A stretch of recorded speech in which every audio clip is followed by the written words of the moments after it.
if you break your neck, do you get an erection? Yes. Yes, you do. I told you. I didn't dispute it. Well, then why did you say your neck was broken? Because he's had a constant erection. It is the weirdest thing, because when I had a concussion, they actually hit my head, and then the medic put their hand to see that everything was okay. Yeah. Oh, hey, I've been hit in the head and now I'm being molested. No, it makes you feel better. Yeah. Weirdly, I didn't learn that at med school. I learned that in the army, at like the medical section of our course, Okay. where they say stop the bleeding is the most important thing, and secondly, make sure it doesn't have a hard on. Means he could have a broken neck. Oh, wow. Did you not know that? They always check that when you get a concussion. You'll see it. Yeah, I don't know the. Can't say I've been hit in the head enough. Yeah. Dr. Charlton, thank you for joining us. Oh, you're welcome. Thank you. Today's Thanks, very guys. chilled. We try and keep it conversational. I've got points or things that I I'll think align with. See your list. Yeah. I think the things that align with what we're trying to do here. It's called Lessons in Hindsight. It's things you'd want your younger self to learn. I think with you it's cool because you've got a younger generation coming through. Doctor, being a chiropractor, father of 4, Yep. foraying into a new business, which is exciting as well. Very exciting. Thank you. Been an expert in chiropractic for a while. Just came from a conference. And I think what was cool and how I described you to the boys as a man's man is I've enjoyed the way that we engage in conversation around what men should be doing, and it's not that stigmatized masculine energy, it's more for health, well-being. So I want to unpack that a bit, get your perspective.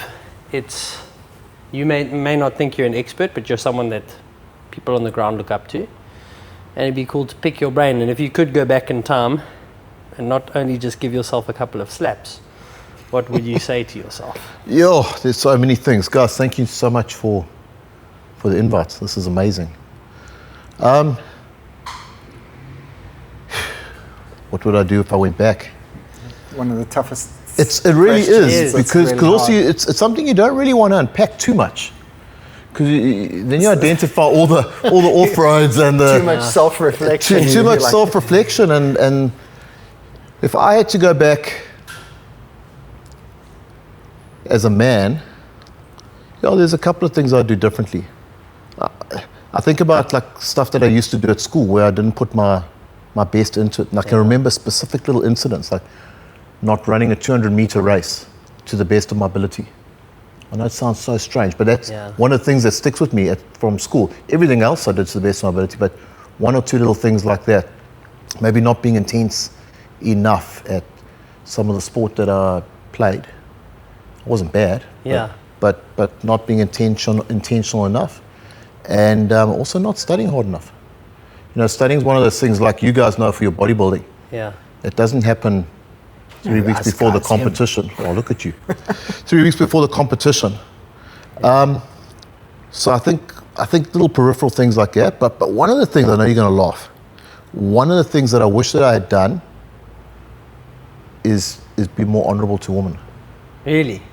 Dude, that is so cool. It's a conversation that I've had with many oaks, and like patients that I have that come into my rooms that have a girlfriend here or a wife here, and they've got someone in Joburg, and they're talking about what should they do, how did they hide the one from the other and stuff like that. It was mates. And it's weird, like when I was younger, my advice was, have fun. Yeah, have fun. Yeah. I'm not saying don't have fun. Yeah. I'm never saying don't have fun, but my advice back then would be like, you need a cover, you need an alibi. What do you need to make it happen that you don't? Now my advice is weirdly anti-baller. It's like, be more honorable. Yeah.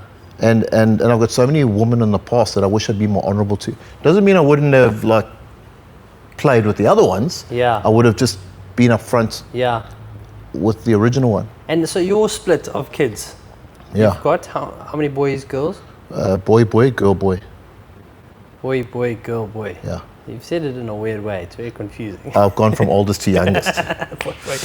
So and has that perspective changed because you've had sons and daughters?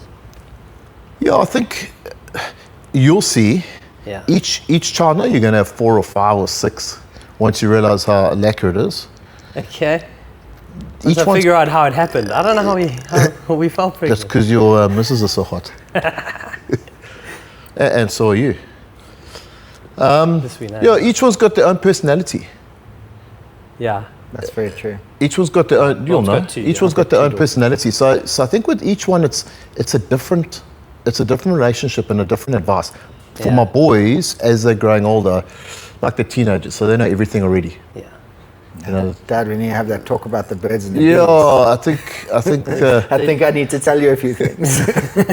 I think social media and TV and media and friends cover that pretty well. Like as parents, it's our responsibility to have like a bit of a ground talk. You know, what do they say? 8 is too late. So if your child is 8 or older, they've probably been exposed to Too much. too much, to Wow. porn and other stuff by that. And there's Christian groups, there's like religious groups that go around teaching 8 is too late and trying to coach and help parents address the conversations with their kids. So I'm not really worried about the birds and the bees conversation. Yeah, but but you say, and I love that idea of being more honourable. Yeah. Caleb and I were chatting, both God-fearing people, so I bounce kind of Christian and spiritual off him often. And I was chatting to a guy today that said, I said, the cool thing about, I believe that if I'm a good Christian, I'm going to be a good dad. I'm going to be good in Okay. business. Good might not be in business the billionaire I want to be, but it'll be provided for. I'm not going to do underhanded deals. That's not. You conduct yourself with ethics. Yeah, and you don't need to be spiritually inclined to be that way. So when it resonates with me saying being honourable. What has been the biggest driver from that change in perspective? Yeah, it's a hard thing to say. You know, when you're a man, let's face it, as like fairly alpha masculine men, when you're younger and probably when you're older as well, you restrain yourself, but you want to hump as many dolls as possible. Like every woman you see is a challenge, and it's like a game. You want to win the rugby match, you want to win the challenge to win the doll. But I think if you can remove yourself from, not from that, because you are who you are. Yeah. So we are genetically, biologically, hormonally who we are. It's how we act and what we do that defines us. Yeah. And how we take that. So I'm not in any way saying to young oaks or a younger me, don't have sex with however many women you want to. Yeah. I'm saying do it in a more honourable way, a more Yeah. forthright way. If you're seeing someone and you want to go and hump some other doll, Yeah. be forthright with the doll that you're dating. Makes sense. Listen, whatever the conversation might look like it's not working, Yeah. I'm done, I'm over this. These are my intentions, or at least my intentions aren't to pursue you in a long-term relationship, and at least you've left it. And that's what I try and explain to other mates, and I'm not an expert in female psychology, but certainly from like my perspective and what I've seen, you've left her, she may hate you, and she may badmouth you to her friends and whatever else, but at least you've left her with respect. Yeah. And you've left yourself with respect, you've left her with respect. Yeah. And I think when she tells that story to her mates are going, okay, well, I have to side with you. Yeah. But well done to that oak for being honourable Yeah. in the way he did break up with you. Well done to him for respecting you enough to be honest. Yeah. And I feel like that at least leaves the door open for friendship, it leaves the door open for mutual respect. And if you did change your mind one day, whether it's in like a weekend or a week or a year or 5 years, or you see that girl at a wedding or something, at least she knows that you treated her honourably, Yeah. You're going to be upfront. with respect. And who knows what happens from there. Yeah. At least she knows you weren't like a slimy, underhanded, Yeah. normal oak. I've got 2 things on that. One, I always have this saying, if you don't want shit, don't stick a dick in it. I mean, You're probably putting your dick in the wrong Yeah. hole. like I was saying. Pencil sharpener. No. And then also, when I was I was actually in primary school. This guy, he took he took 2 pages, one blue, one red, and used some Bostik glue and stuck the 2 together. And he said, when you have intimacy with somebody and you separate, it's like peeling the papers Right. away from each other. Yeah. And what ends up happening is you leave a piece of your soul with them. And the more and more it happens, the more and more diluted you become. And look, I had a very Colorful. promiscuous 20s, early 30s. And I can say there's a lot of truth to it. I feel that the more it happened, also the less meaningful it started to become. Yeah, I'll give you that. So it kind of just became like a, and Game. what I realized is, I mean, sex is supposed to, in Christian beliefs, be like the sacrament of marriage. And I understand why. I do understand in my later years why it is so special. Yeah. Not just a handout to whoever. Because yes, working on your primordial thought processes. Yes, it is. You go through Instagram and you'll be like, tap that, tap that, next, tap Yes, that. no, yes, no. Yeah, and I mean, like you have apps like Tinder and Bumble, and it's literally just left, right, left, right. It's becoming to a point where it's like, it's been so bastardized. Yeah, it's just too easy. And easy stuff just loses its thrill. And I think when you do honor, when you do respect, I mean, we talk about all the time, is that every guy thinks they want those one-night stands. But then as you get older, and it's one of the things I want to ask you, is your definition of success, your definition of what your purpose is. As that changes, it moves into companionship and connection. And I'm not saying that people can't have those things, can't simultaneously be someone that just hands out physical and intimacy and not be connected. I'm just saying most of the studies, and the one other thing I wanted to add to your resume almost, your credibility, is you are married to a psychologist. Yes. Okay. So you've got that, so you're not an expert in women's psychology, but don't bloody get it wrong at the dinner table, right? Yeah, she's special. She's an American lady. She's feisty. I always, if anyone knows Lord of the Rings, and when I look around your studio, I imagine you do. I do. And she always reminds me of that scene in Lord of the Rings where Galadriel gets tempted by the ring. Okay. And she goes all green and like that's my wife when she gets mad, or really when she just talks to me. Just with you in the room. Really. if I've disobeyed. So one of the reasons, or one of the things that have probably changed me, it's a cliche to say I have a daughter. Yeah. And probably the biggest thing that's changed me, besides getting older and wanting more peace in my life, is my wife. She's special. I was like you guys. I had lots of girlfriends.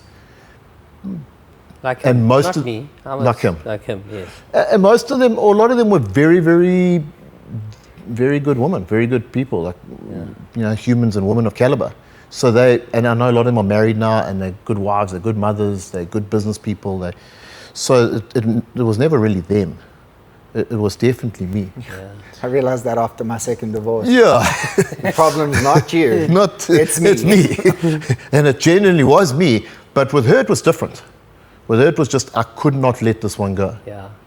Like I just thought, you know what, I can find another woman. There's other prettier girls. I mean, she's beautiful, but there's always going to be someone. There's always, And I just thought, nah, like I've got to see this one out. And even then, like we had a child out of wedlock. And when I first married her, she had like a ring on her finger, that tattooed ring. And I said, what is a ring? She went through quite a religious phase.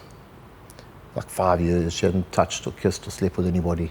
When she's in America, she came to South Africa, and I said to her, what's the ring? And in the American accent, she said, I'm married to Jesus. Okay. And I thought, well, sure, this one's going to be a hard one to fuck. And that was actually my wedding speech. And her dad loved it more than anyone. but my point is that was my attitude to her when I met her. Yeah. And even after we got married, I think her and I, we just rubbed each other up the wrong way for many years until we genuinely fell in love. Wow.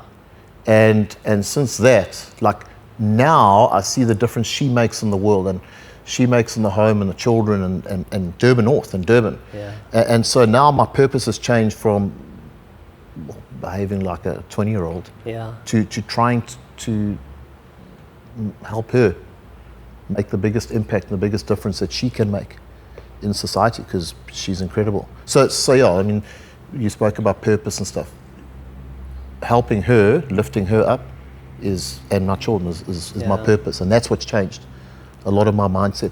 I respect your opinion. I don't think that there's anything wrong with Tinder or Bumble or any hookup app. Yeah. No. I think if a man and a woman Just saying, it's made it very. are on the same page and consensual and they Yeah. know what it is.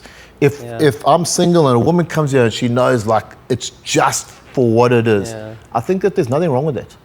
Yeah. And I don't think there's anything wrong with flings. I don't think there's anything wrong with dating. I just think if you change your mind and you want to go in a different direction, be more honorable. Yeah.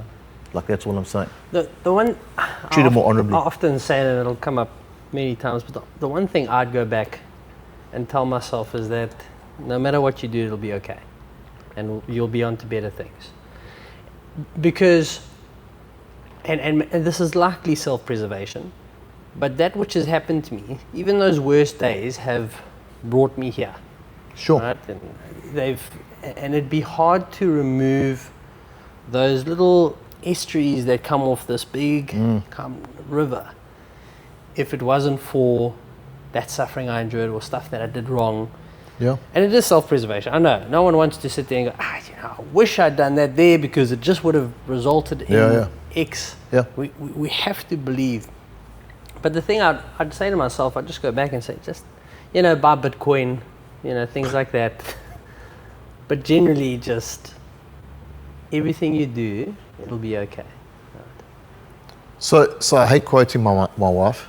She says, when you're reflecting back on your life or decisions that you could have made different, she says you only know the road that you've been on. Yeah. I know it sounds so obvious, Yeah. but you only know the journey that you've done. That's it. We get this in sports a lot where it's like, oh, but you should have taken the kick. You've missed 9 points. Yeah. And you're like, okay, you would have scored the 3. You don't get the chance again. You get kicked back 22 meters. It's like... Well, we also romanticize that, which we do not understand. Correct. So that relationship with that maybe could have resulted, but Could have, should have, would have, didn't. we live in a world where we don't appreciate this. I mean, it's hedonism, right? Funny, I was reading about hedonism today, which is basically the idea of pursuit of pleasure. And Instant pleasure.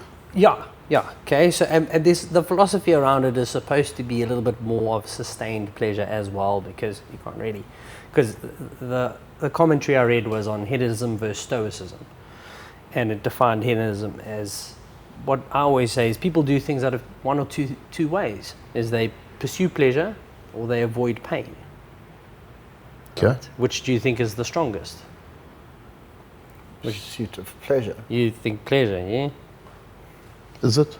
Because sometimes the pain comes with pleasure. Yeah, but you like The the pain. consequence of That's pleasure. still pursuing pleasure, you twisted little guy. No, it is. It's the avoidance of pain. That's why a lot of people sit in complacency. Yeah. That's why people don't take risks, because the risk is far worse. But it's nice to romanticize about the pleasure. It's But also- oh God, no, I'm not going to do it. The only thing that evil is afraid of is pain. It's the only consequence it actually understands. Pain. That's interesting. I remember that one. Yeah, I think too many people sit on their laurels.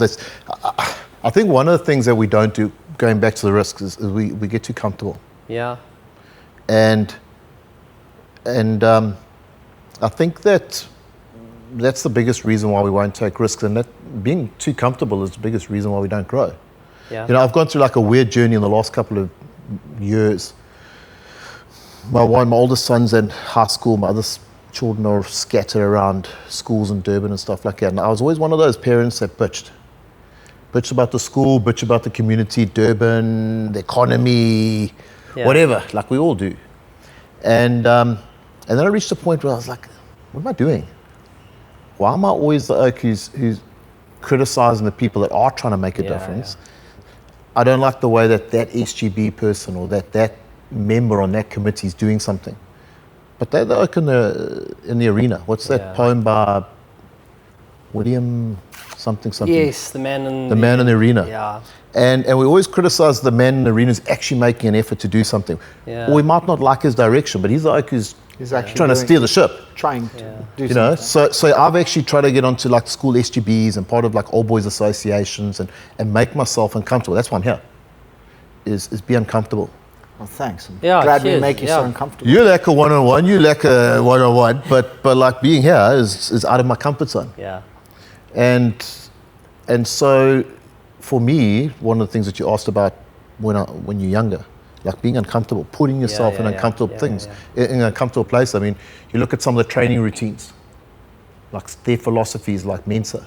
You only grow when you're uncomfortable.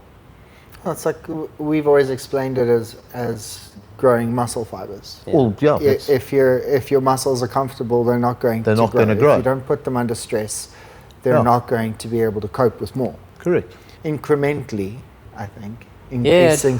Too much stress is. Too much stress, obviously. But I mean, you get to a point where you understand what you're capable of. I mean, once you get to, and again, hate to go back to weightlifting, but if you can constantly rep a 250 kilo deadlift, for instance, which is very heavy, and somebody says, well, can you do a 200? No problem. But do that to somebody whose max is only a 120. They're not going to be able to get there. Unless they've actually trained themselves to deal with that stress, and it eases your way through life. There's certain situations that you'll get into where you're like, don't stress about it. And everyone around you is panicking the fuck out. And you're just like, do you understand that you are going to be okay? Like, it's not, you're going to be a little bit uncomfortable for a couple of days, maybe weeks, maybe months. But inevitably, give it a year, 6 months, whatever, 5 years, look at your life again. And I had this going through my divorces and I always used to say to my ex-wife, look at where we'll be in 5 years. Look at our lives in 5 years, and even 10 years, and 15 years, and 20 years. But that's because you knew you were getting divorced then, so you knew you were free. But there was a like, shame not to throw my first ex-wife under the bus, but like, you were young there, dude. Dude, I was 21. Yeah. She fell pregnant, and did you marry because she was pregnant? Yeah. So if she hadn't fallen pregnant, no, you wouldn't have married. No. You did the right thing, right? Well, it was kind of like the parents going, "You will make an honourable you will make an honourable woman. Yeah. Marry her." That You're was a it. beautiful guy. And we did. She left. What, 3 months later. And she moved to Joburg with her mother, and there was just a lot happened. And then later on in life, I feel like I don't know if it was purposeful but poisoned my daughter against me, my eldest. And I look at the situation that she's found herself in now. And I sit there and I think, I feel sorry for you. Your ex. I do, because I've got a bleeding heart. And yes, I want to help but this is where you are now. Because these are the consequences of, they might only follow you 5 years, 10 years, 15 years later. Yeah. So by that, the poison drop in the ear, eventually. Well, they say, if you want, she spilt it on her own skin. Well, if you want revenge, you must dig 2 graves, right? It's the same with bad behavior or karma, is whatever you put out, and that's also a cool lesson to teach your prior self. There's a cool philosophy I actually posed to a couple of my friends at the beginning of the year, and it's something I would have told you. The risk we have, and you're slightly more senior than us, but the risk we have at our age is that we've established ourselves in some things, and we kind of forget how to relate to people that are entering the market. Yeah. So in the same breath, that example you use about the 200 kg deadlift, what will often happen is someone will look at someone like you, and they'll look at you, at your chiropractic, how you're revered as a specialist and expert. They'll be entering, they'll be, I can't compete with that guy. Yeah, And we have to remind them that they don't have to. Yeah, but also a lot of people are trying to compare their chapter 3 to somebody else's chapter 10. Yeah. Correct. It's like, for instance, people come, for instance, in business practice. Like if we're talking imports and exports, I have a deep understanding about SARS and HS codes and dealing with all these departments. But if you've never done it before, it is daunting. I remember the first time I had to deal with it, and I was like, what's going on? Yeah. Now it's just like, here's what you need, here's the workaround, get it done. I know what's coming now before the ship even hits the water type story. And I'm sure as you in your practice, for instance, you'd probably get, someone comes in and you can immediately start picking up the ailments, what's causing it, giving advice like this. But in your 20s, there was a lot of research that had to go into it. Yeah, they talk about, what's it, like 1,000 hours or something like that. Oh, the 10,000 hours. 10,000 hours. And certainly in medicine, when it Grandmaster. comes to like assessing something, they reckon you're useless until you've done it 1,000 times. Because there's so many little subtleties that you're not even aware of. And you're not even aware of them once you've done it 1,000 times. But somewhere in your brain or in your instincts, you're able to work it out, what's going on. So I actually love education and I love teaching. I have a lot of students that come and spend time with me, interns that come and spend time with me because I love imparting knowledge, because how's the next generation going to learn if you don't help them? Well, again, if we go back to biblical, it says leave an inheritance for your children. And it's not actually a physical, that's mental. Yeah. Where I believe it's imparting them with intellectual property. So that, my favorite saying, I have a lot of favorite sayings, but my favorite saying, which resonates deeply with me, especially as I get older. When I was younger, it meant nothing. Now that as I get older, it means a lot. And also, I relate it very deeply to my parents. Both of them were teachers and headmasters and headmistresses and stuff like that. And my favorite saying is, society grows great when old men plant trees in the shade of which they're never going to sit. Or they know they're never going to sit. Yeah.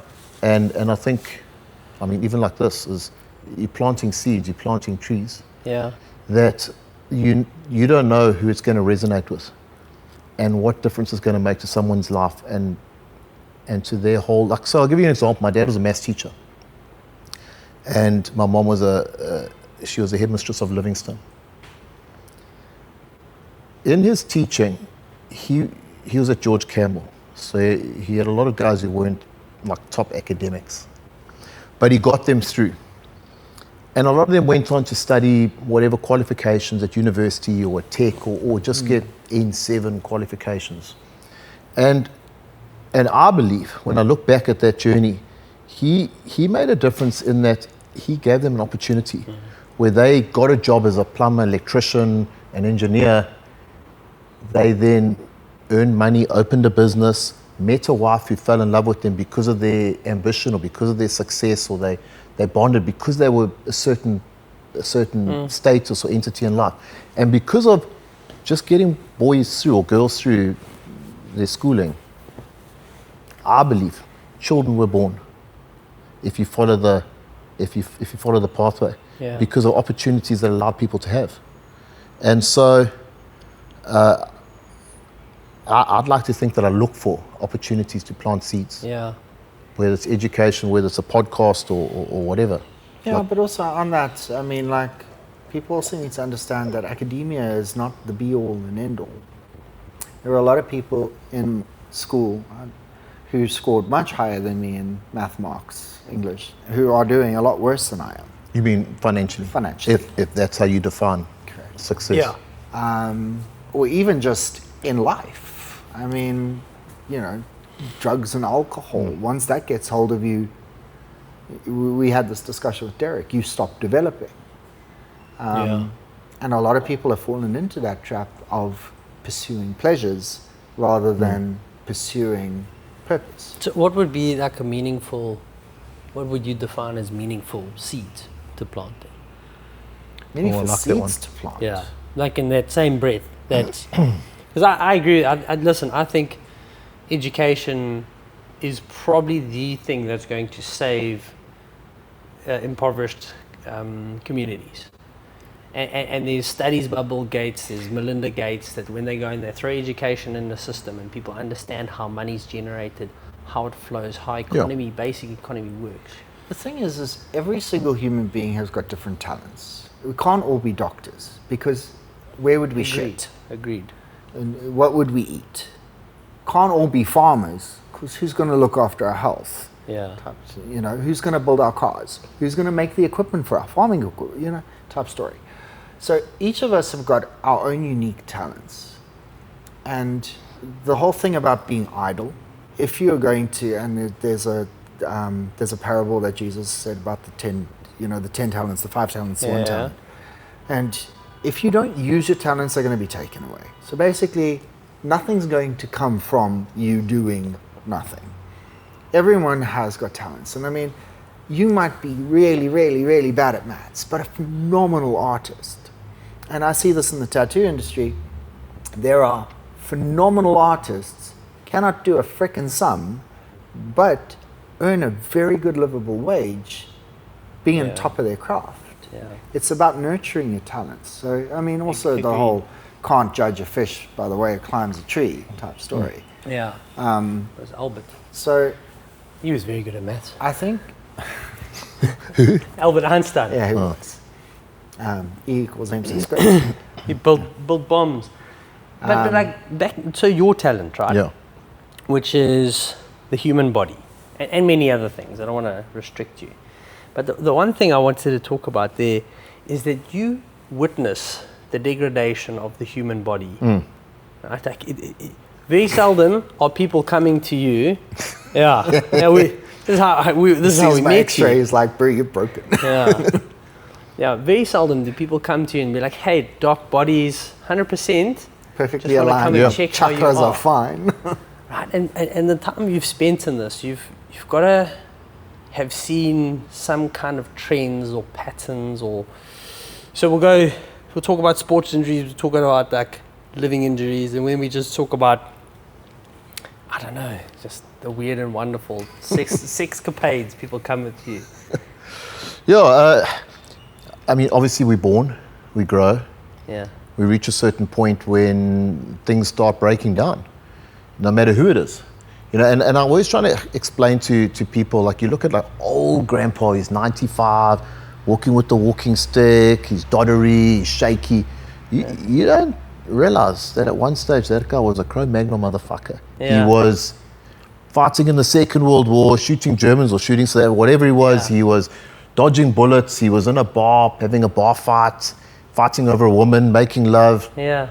Finding prey in terms of other women to conquer. He was playing rugby, hunting, and he was just like us, maybe more virile, maybe stronger, maybe deadlifted more, whatever the case is. And now he's like that, and somehow he got to that. Or you look at an old age home and you see like old grannies with wrinkles and can barely talk and no teeth, and you forget like at one stage It was a stunning woman. she was a stunning woman, married, children, productive, contributing to society, raising children, or being the prey or being the predator.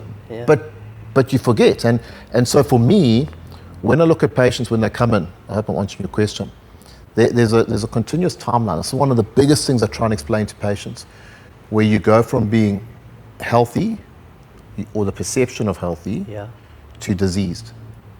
And disease can be the breakdown of your spine, it can be the breakdown of your tendons, your joints, arthritis, obviously things like cancers, prostate, breast, cervix.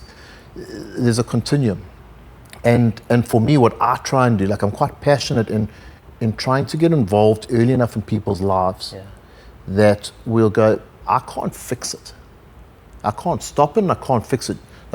I can't, and a surgeon can't, and your GP can't. So don't be confused and think like the surgeon's God. Yeah.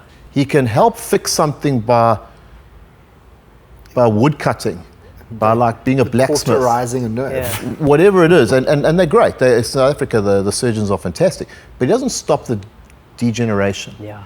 And I can't fix it. He can't. Jesus can, but like Yeah. you have to find the right healer to do Yeah. that one. But so I look at that and I try and go, well, how are we going to help the patient at that point? Unfortunately, in South Africa, it's so frustrating because people just don't have the time or the finances. Yeah. And whether you like it or not, just like with building a body, it requires days, weeks, months, years of consistency yeah. to get to that point, to be able to play like Sasha, to be able to lift that weight, to be able to play bowl a ball or hit a ball in golf or whatever it is. And so it's the same thing with your body. It requires consistency. It's like when you got a chest infection, you can take a pill. Yeah. For 7 days. It's still 7 pills. Yeah. It's still a course of healing, and then you're better. And so when it comes to manual medicine, when it comes to biomechanical structural medicine, firstly, you've spent 30, 10, 15, 40 years getting there.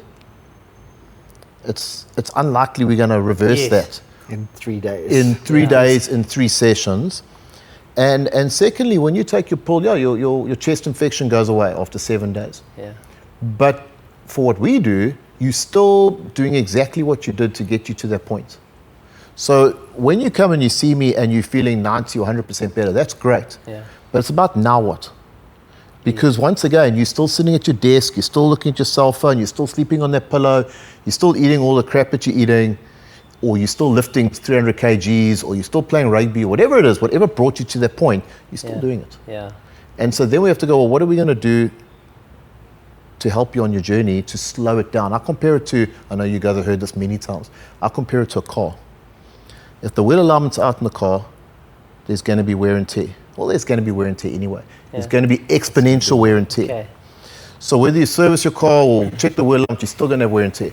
But if the wheel alignment's out or there's a problem with the car, the damage is going to be exponential.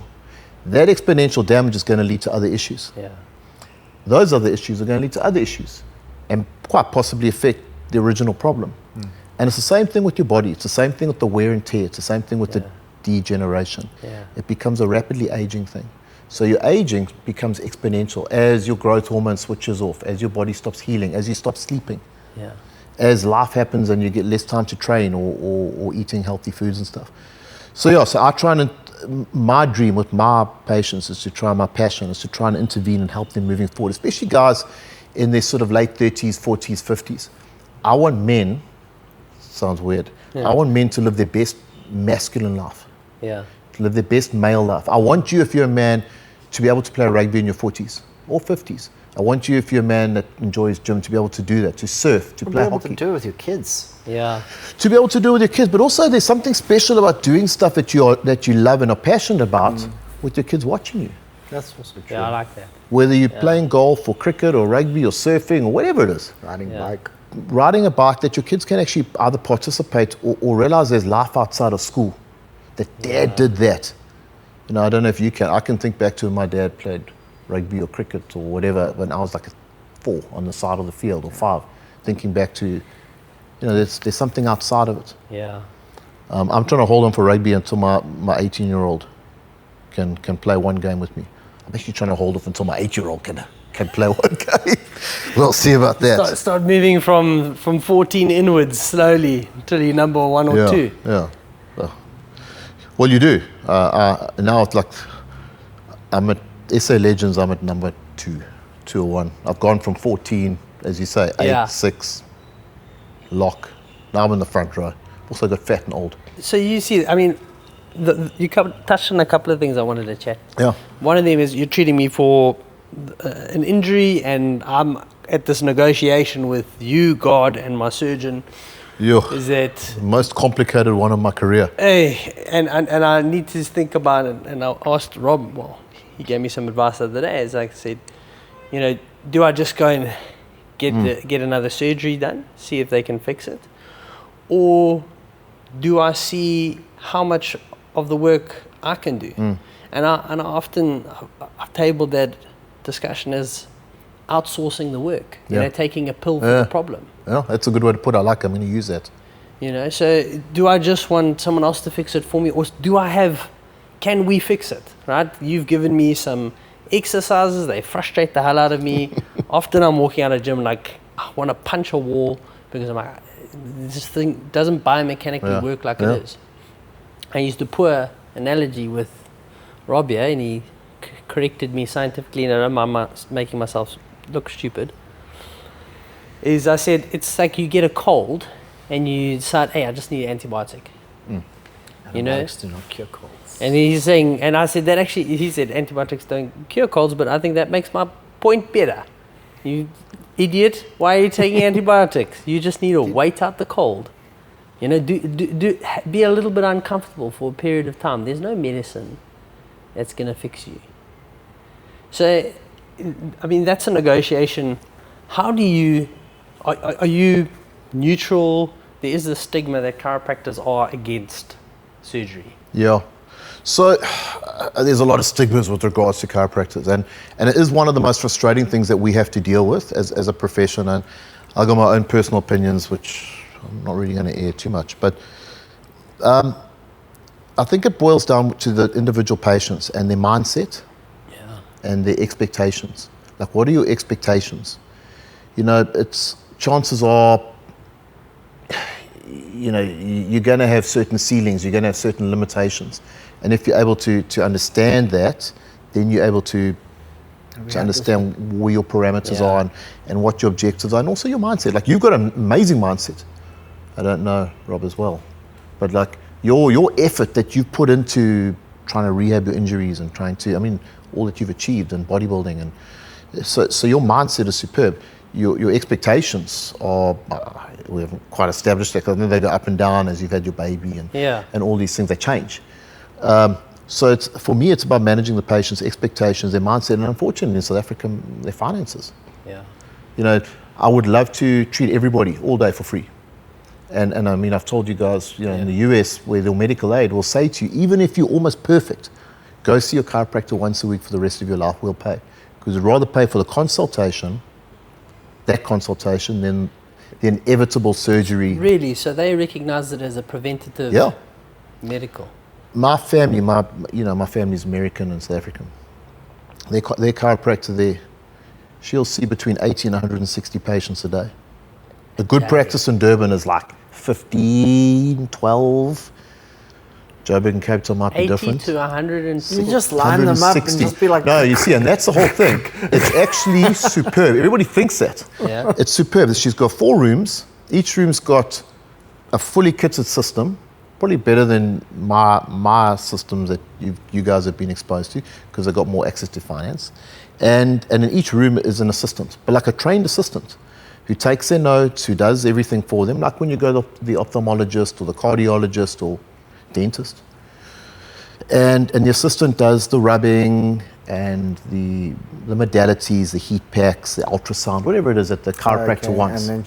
And then she'll come in and she'll work off an x-ray, she'll work off purely biomechanical stuff. And then do the manipulation. She'll do the adjustments based on what the objectives are for that specific patient.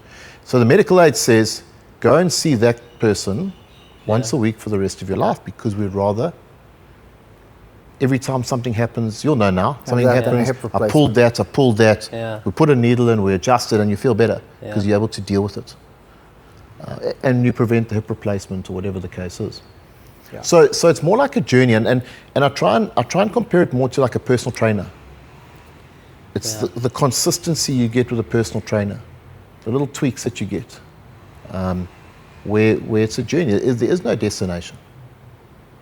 And so it becomes about your mindset and your expectations, because there is some patients will have a destination. In other words, they want to play rugby on Saturday, or they want to do the Cape Town Marathon on Saturday. What are we going to do to get there? Or in a month's time, how are we going to get there?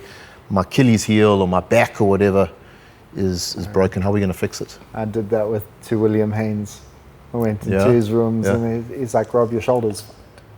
And I'm like, well, I've got a race, so make up. He strapped me so freaking tight.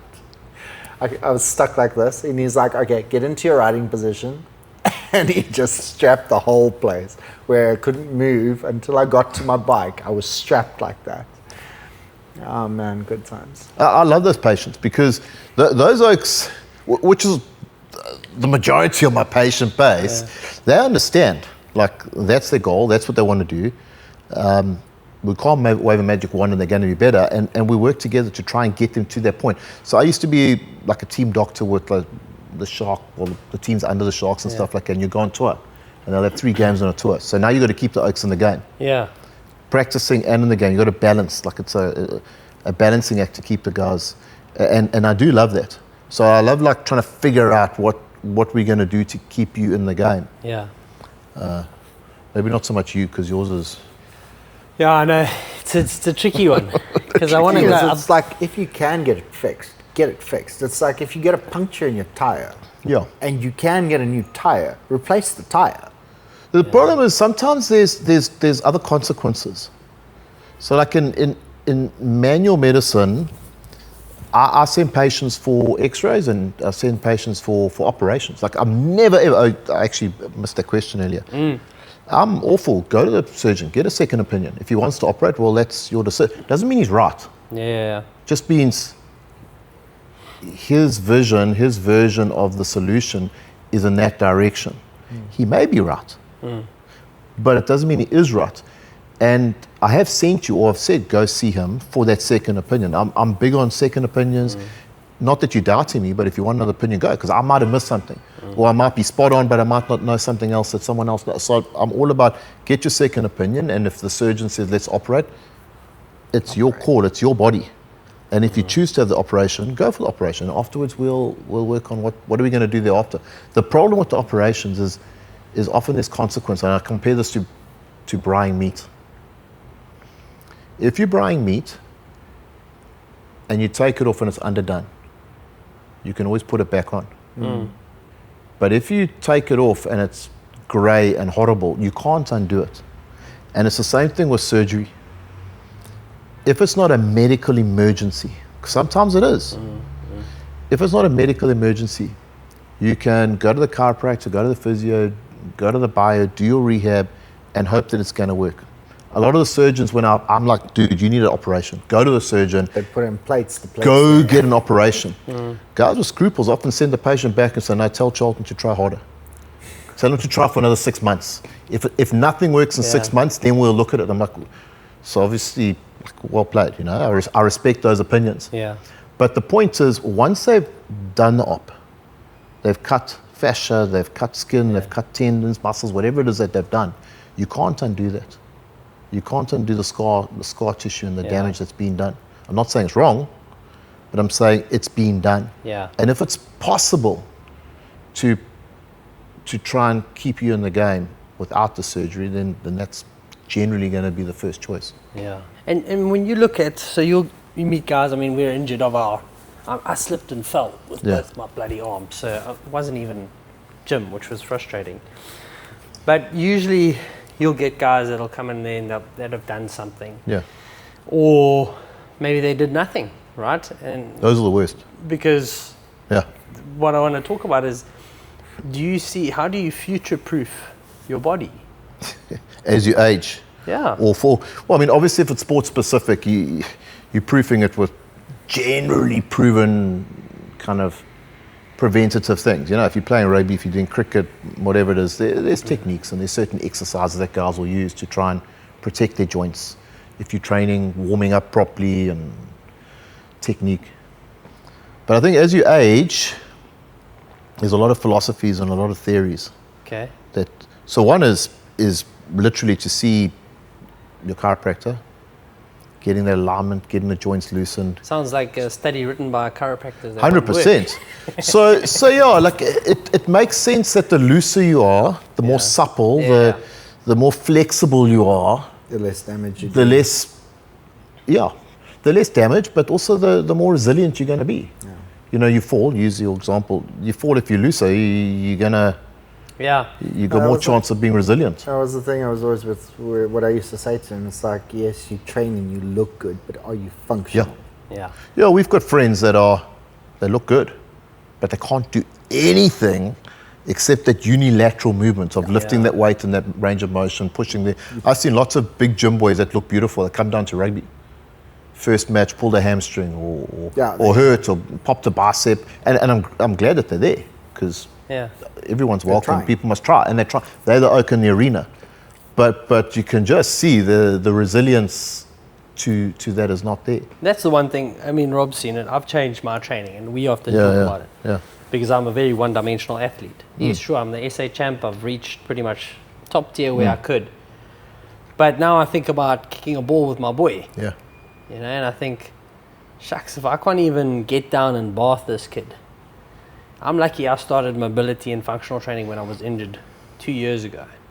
So now that I've incorporated a little bit of that training, the one nice thing is my physique changes nicely for that too. Yeah. No, but you're working with something I've got pretty good already. Decent genetics. I have nice broad shoulders, smallish waist. So the structure is there.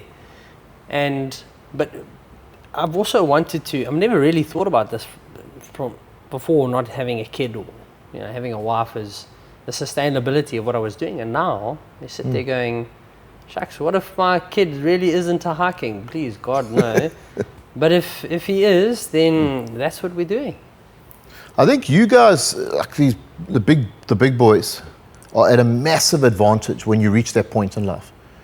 I think that at the end of the day, there is no research to refute that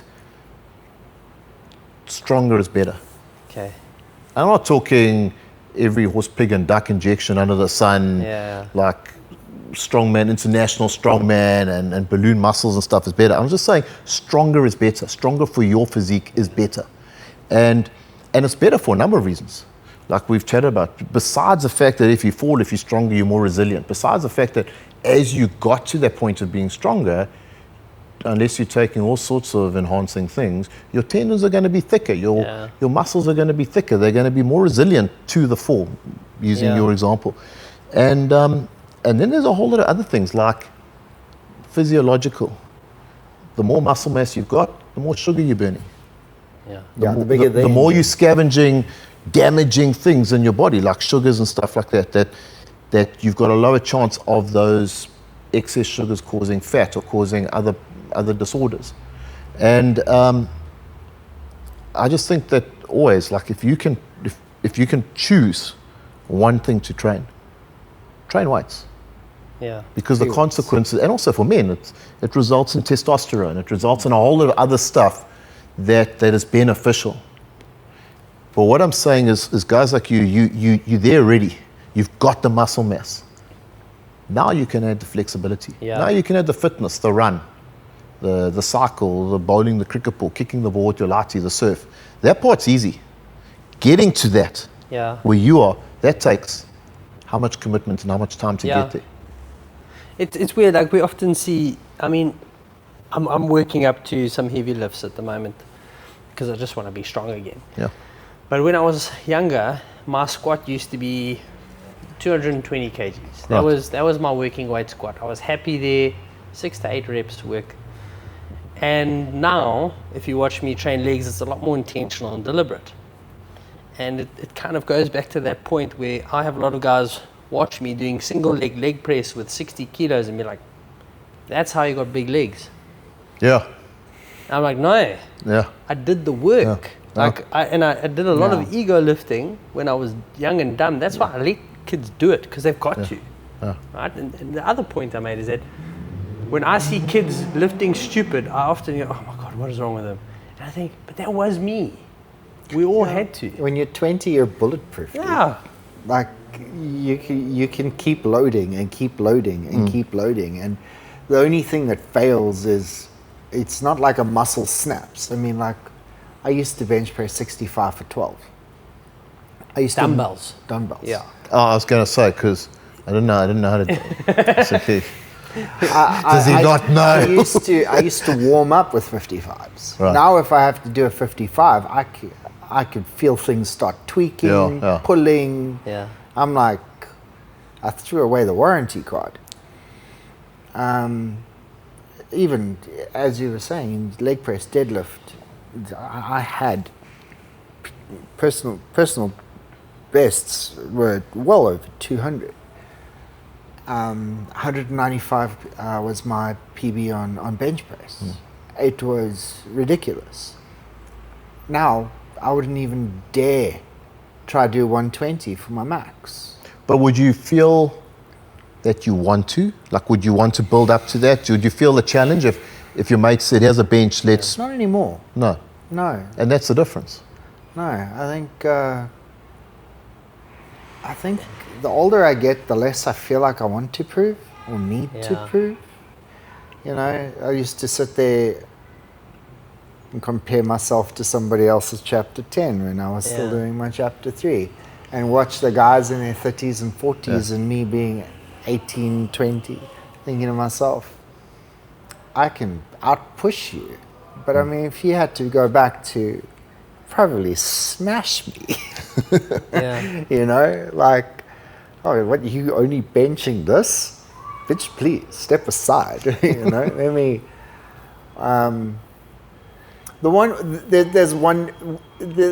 sometimes when I watch a guy drop a weight from waist high,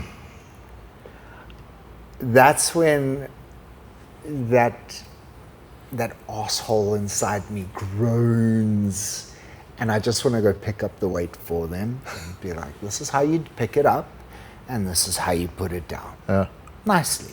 If you cannot put it down nicely, it's too heavy for you to pick up. You've got no business doing it. Yeah. You shouldn't be picking it up.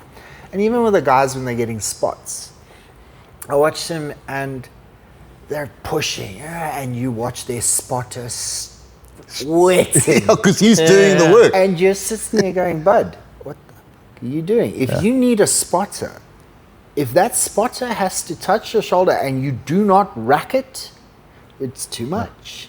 Because now you're risking injury, you're pushing yourself beyond, and they can say about, you know, decentric movements and. And it's just like, no. But you can see in those situations, often you can see the objective at the guy. So if he's just doing his eccentrics, time under tension, and you can see he knows what he's doing, and the spotter knows what he's doing, they're just trying to get the most out of that, as opposed to it's a massive weight and the spotter's lifting it for him. That's a different... Favorite was when someone asks me to spot them. I'll go spot them, but I'll be like, get it up, do it, go, come on. Then I'll help them finish. That's why no one asks you anymore. And then it's just like, you're going too heavy. Don't ask me to spot you, because I will sit there and I'll be like, look, if you're injured and whatever, I was like, Sheldon, he'll ask me to spot him on with his bench press because his triceps have just... sleeping. They've gone to sleep. So there I can go, okay, well, let's get the full range of movement so your chest can... But I mean, if you're a fully functional young man and you're asking me to spot you and do 20 kilos of the weight for you, I'm sorry. Yeah. No. The one... What I wanted to touch on as well, and it was reflecting on it today, Dorian Yates has this thing where when he was training hard, and he said, okay, he was training with someone, he said, okay, do the reps, and the guy did, he said, but you had more in there. He's like, he said, well, what if I put a gun to your head? Would you have done more reps? Adrenaline does kind of spark a little bit more out of you. And it's funny, I saw him have a go at someone today, and I was reflecting on that. That's a cool story, because it talks about purpose. Now, you know a lot of athletes, and it's a question I suppose you could ask me, is what drives these guys to want to be like, for me, I want to be strong again for my kid. That's it. Like, I like to look good. I'm a bodybuilder. I want to be SA champ again, maybe in a different division, but I've also thought, I want to be strong again. Now I've got purpose. So getting under heavy weights. But that's not really defining it. I want to be strong. It's very general. Well, I know my lifts. Yes, I know my lifts. So you're going to go numerically. Yes.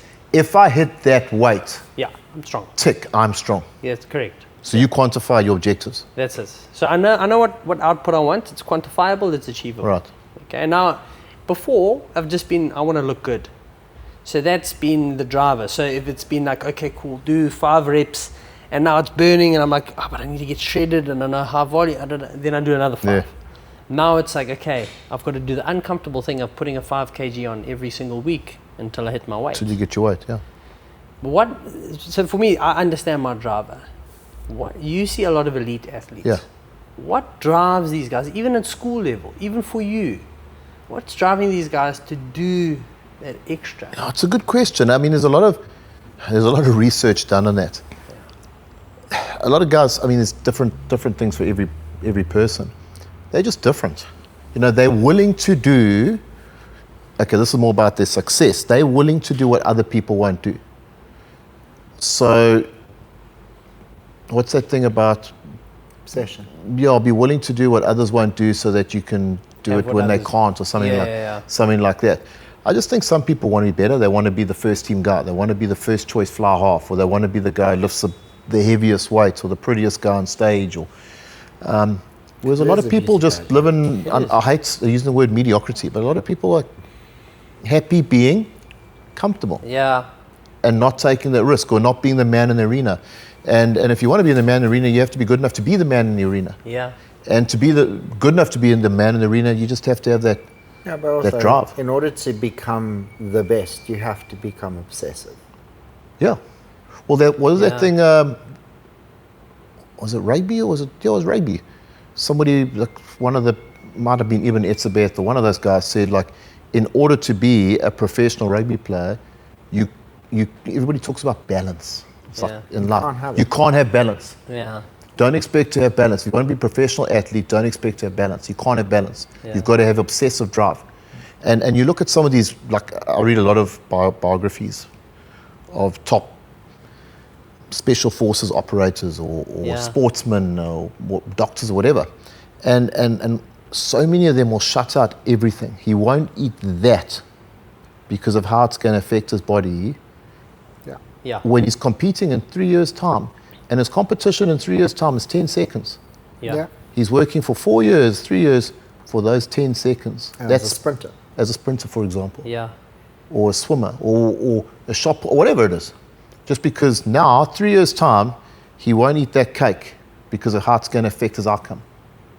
I think that's amazing. I'm not one of those oaks. That's probably why I've accomplished nothing in the fields that I've tried to achieve things in. Rubbish. You're established. And we won't have any of that negative talk. It's not negative, Charlie. It's a self-realization. Well, I disagree with you on that one, but you're okay. So, I mean, I see it all the time, and I have it a couple of times when I compete, is I'll have youngsters come up to me and they'll be like, hey, I'll see you on stage. And now we both want to win, okay? We both have the same goal. We're both probably training the same. But I know he's not going to be on stage with me. I know he's not going to, not that he's bad, but there's this belief / delusion that I am the SA champ. And I've said it before, I knew I was the SA champ before I got on stage. And I think one of the differentiators is a little bit of self-belief, a little bit of delusion. You've got to have a certain amount of confidence. Yeah. If you don't have confidence in yourself, you can't play centre for the Springboks against the All Blacks. Yeah. You've got to know that you can man up. You've got to know, you've got to, probably almost a bit of arrogance. Yeah. I don't like the word arrogance, but if you don't have that excessive amount of confidence, you're not going to face that 150k an hour bowler or that tennis, because you're just going to believe that they're better than you. You're going to believe that someone's better than you, and what's the point of even being there? Yeah.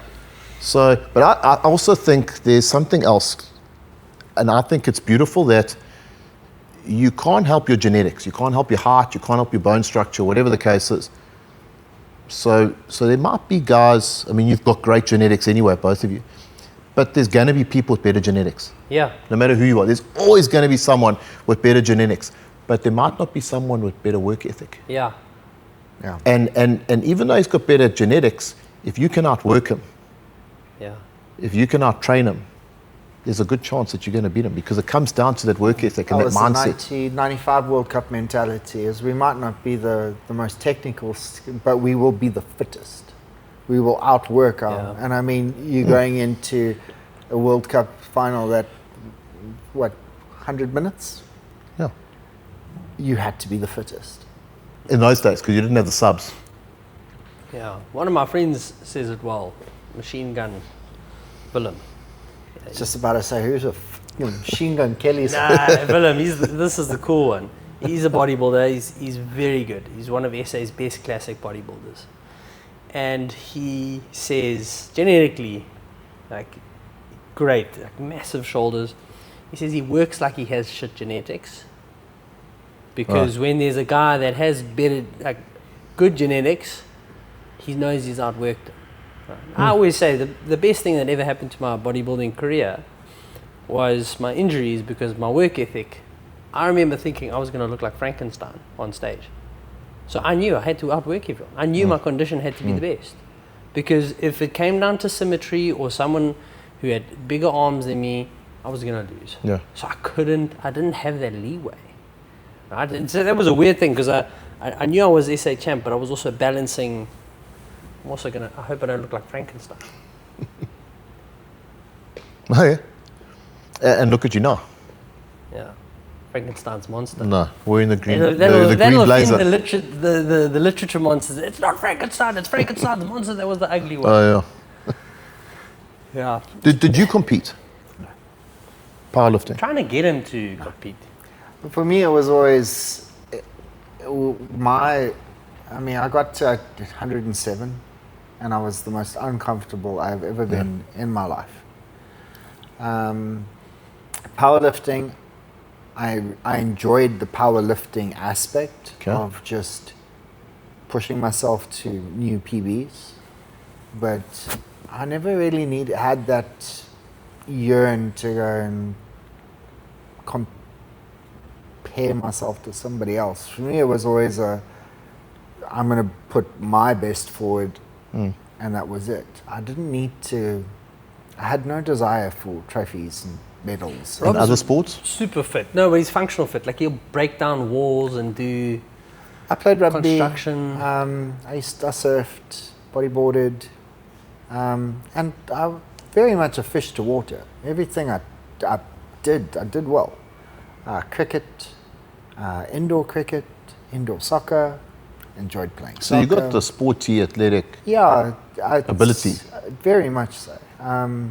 So everything kind of came naturally to you It anyway. does. I mean, unfortunately, not as much as it did to my brother, but I mean, I did mixed martial arts for 10 years. Right.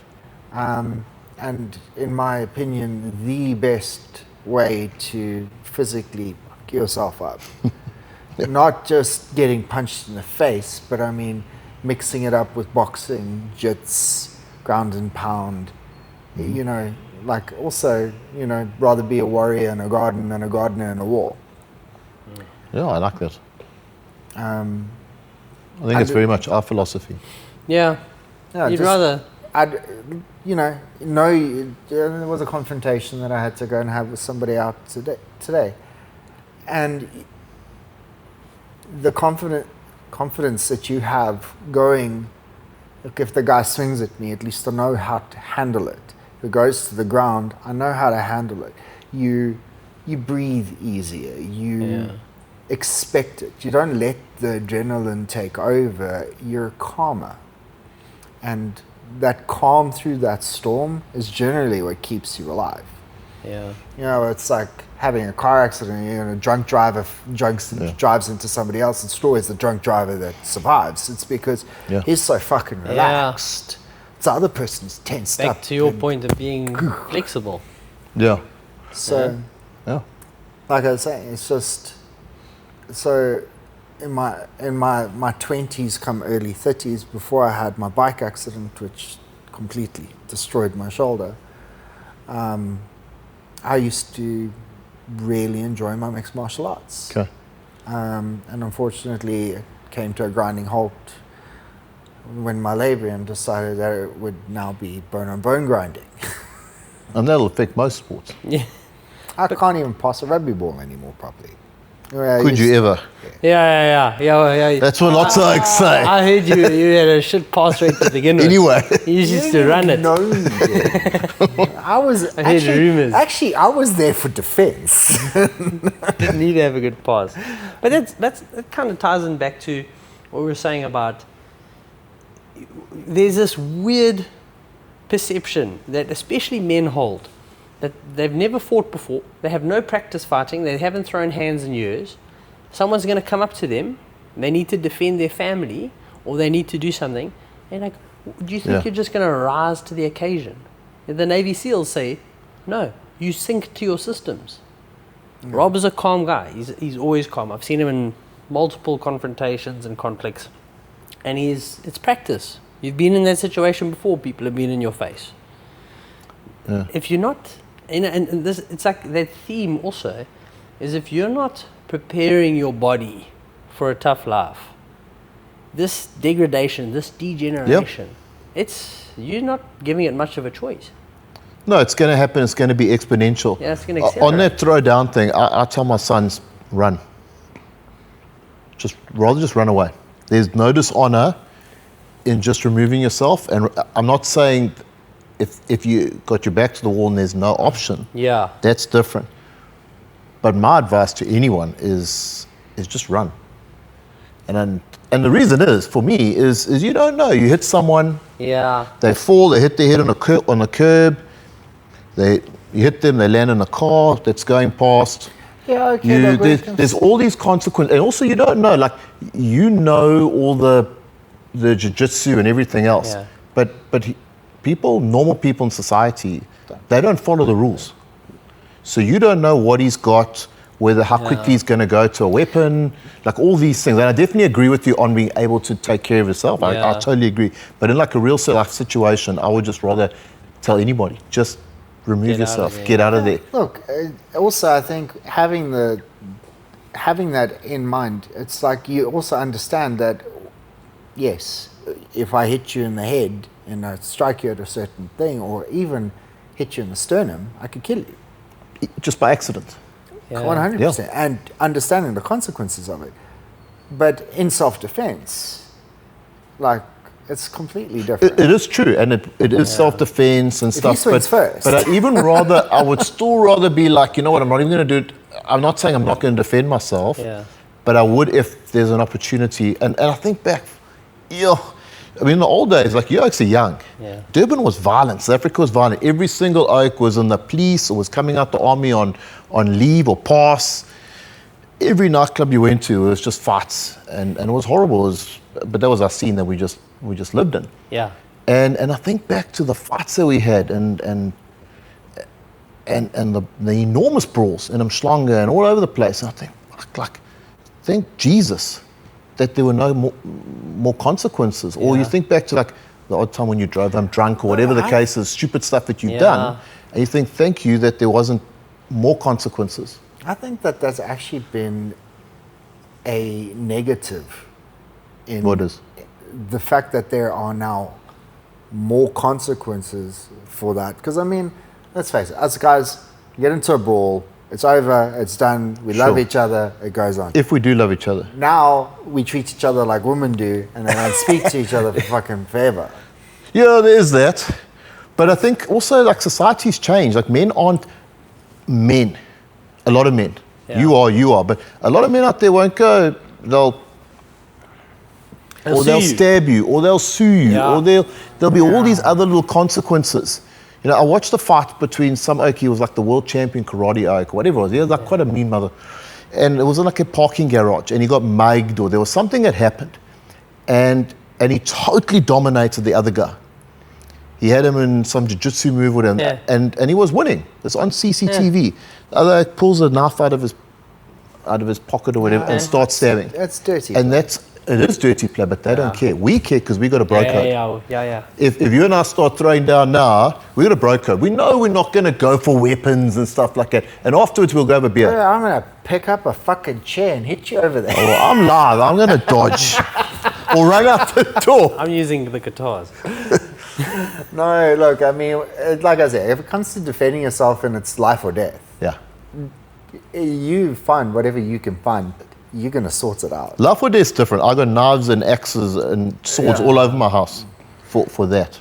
We chatted about it, I can't remember with who, and we were saying that the world is changing, and with that change is this definition of a man must change, right? We often say men are not masculine enough, and sometimes they're not alpha enough.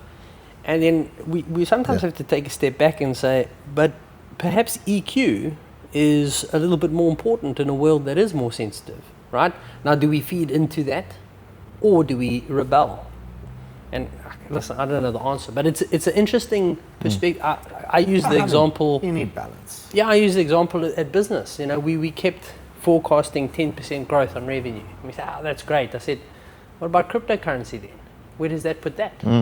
Are we just going to ignore that there is something 1,000% growth in a week? Yeah. So it's a weird world, and you look at it through a new lens when you've got kids. And Men can't age. win, because if you are too masculine, Yeah, it's like a toxic masculinity. yeah, And then if you're too soft or too nice or too kind, then society, women, society, children walk all over you. yeah. And then you're not considered Yeah, it's hard. assertive enough. Yeah, It's about knowing when to walk away. yeah. Yeah, okay. So That's my thoughts on that. we're almost closing. So the one thing I always like to touch on is the mental health aspect, and I don't know how much time we got left. 2 minutes, but that's fine. I just want to get your opinion. There is this pandemic of mental health. I was contacted last week. A friend of mine messaged. He said, I don't know what's going on. Another of my friends committed suicide. 44 years old. It's a tough world. Where do you see mental health in today's world? And Yeah, I got very strong and varied opinions on that. You know, the most at risk segment of society are men yeah, past a That's certain facts. age. Those are facts. Yeah, men past a certain age, especially late 40s, 50s. And the reason is, and I've certainly gone through this, I see this in so many of your friends, of my friends. You spend your whole 20s, 30s, the world's wonderful. There's wonder, and you think you're going to own this company, these properties, this beautiful wife, families, or whatever. And at some point you realize you're on the other side of your adult life. You haven't achieved everything you wanted to achieve, or even a fraction. Yeah.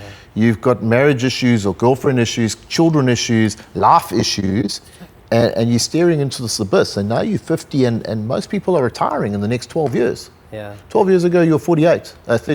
yeah, And so I think that affects a lot of men, because they go like, well, what else is there?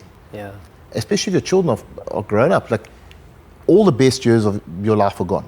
The best years in terms of your physicalness, Yeah. you yokes don't know it, but like men start struggling. Like you're constantly in pain, your back's sore, you don't get proper erections. If you do, like, it takes a long waste time, and the then hard you can't keep it there. You don't wake up with morning glories anymore, and those are just facts. And it's all those things that affirm you. You can't see your eyes, like you can't see distance, and you can't see short, and it's emasculating. yeah. And all you do is you're looking down into this abyss.